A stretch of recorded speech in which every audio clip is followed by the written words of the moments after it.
Hoje eu vou te ensinar como se escolhe o valor nominal do disjuntor. Vem comigo.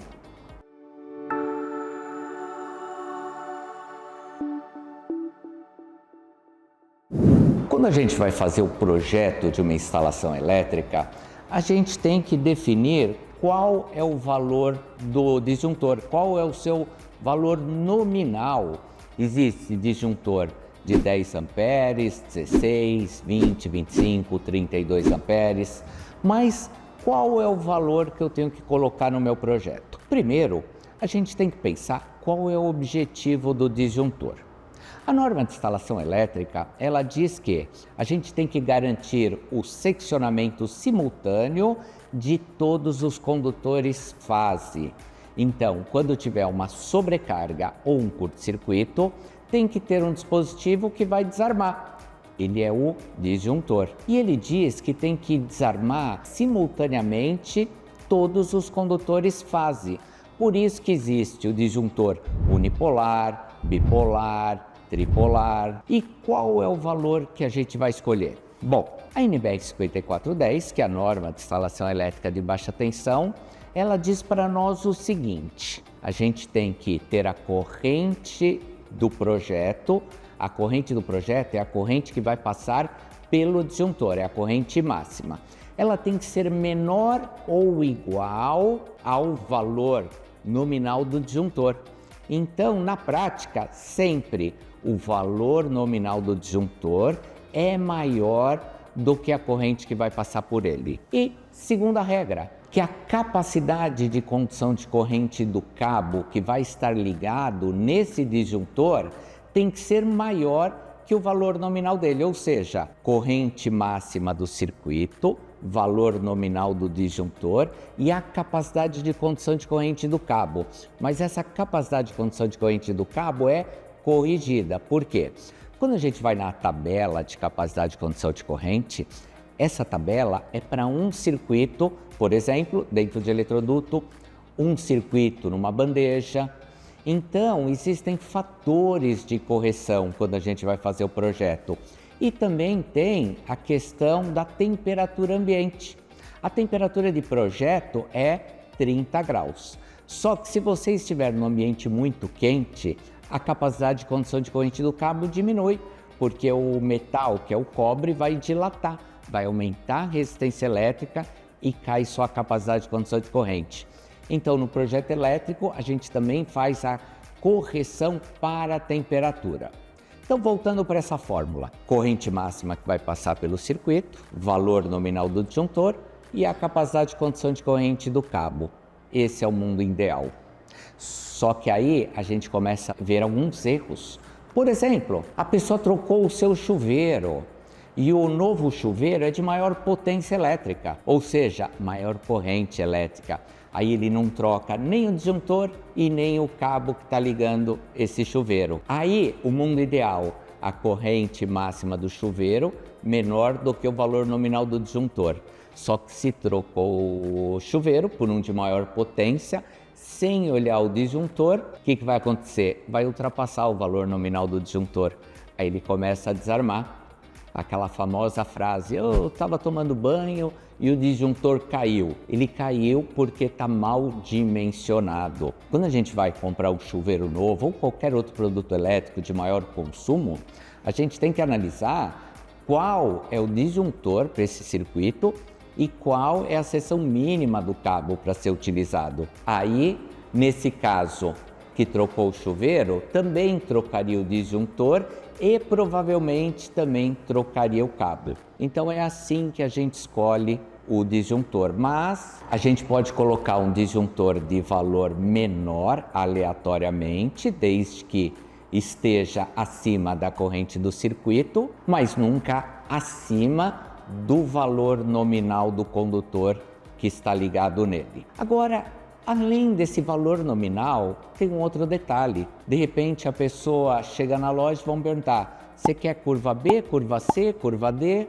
O que é isso? Então, os disjuntores, eles são também separados em B, C, D, que é curva B, curva C, curva D. O curva B é para circuito puramente resistivo, curva C para circuito misto e o curva D é para circuitos de, por exemplo, motores elétricos com cargas com corrente de partida muito elevada. Numa instalação residencial, comercial, o que vai ser usado é curva B e curva C. E na maioria das vezes a gente vai encontrar o curva C. Agora, vamos pensar um pouquinho sobre essa questão do unipolar, bipolar, tripolar. Quando a gente tem um circuito elétrico formado por uma fase e um neutro, a fase obrigatoriamente passa pelo disjuntor, o neutro não. O neutro ele vai sair de um barramento neutro, que são os cabos, os condutores azul claro. Então eles não vão passar pelo disjuntor. Ah, mas eu vou ligar um chuveiro, duas fases, chuveiro 220 volts, fase. Eu posso usar dois disjuntores unipolares? Não, eu obrigatoriamente tenho que usar um disjuntor bipolar. Para quê?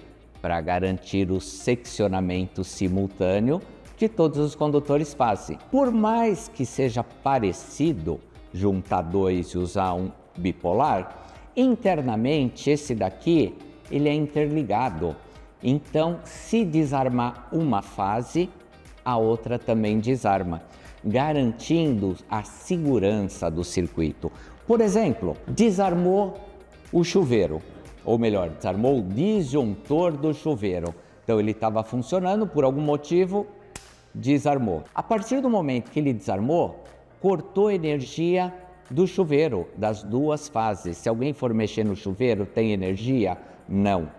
E caso ele esteja ligado com dois unipolares, é possível que caia só uma fase. Aí alguém vai mexer no chuveiro, ele ainda tem energia. Então isso é errado. Tem que garantir o seccionamento simultâneo de todos os condutores fase. Um outro ponto importante é o seguinte: quando a gente vai ligar o condutor elétrico no disjuntor, a gente pode usar solda de estanho? Não, isso é proibido. A NBR 5410 ela proíbe estanhar terminal e ligar, por exemplo, no disjuntor, mas poderia ser uma tomada, um interruptor. Isso é proibido, não pode usar solda por estanho. Por quê? Por vários motivos. Primeiro, a solda de estanho, ela é mole, então você passa a solda aqui, você aperta o parafuso, daqui a um tempo ele vai estar mole. Segundo problema, a temperatura de fusão do estanho é baixa, então ela é menor que a temperatura de curto-circuito. Então quando vai dar um curto-circuito, instantaneamente o disjuntor desarma, só que ele aquece um pouco e a temperatura de fusão do estanho é baixa, então vai dar problema. E um outro ponto relevante é que o estanho ele é um mau condutor de energia, ele não é um bom condutor de energia.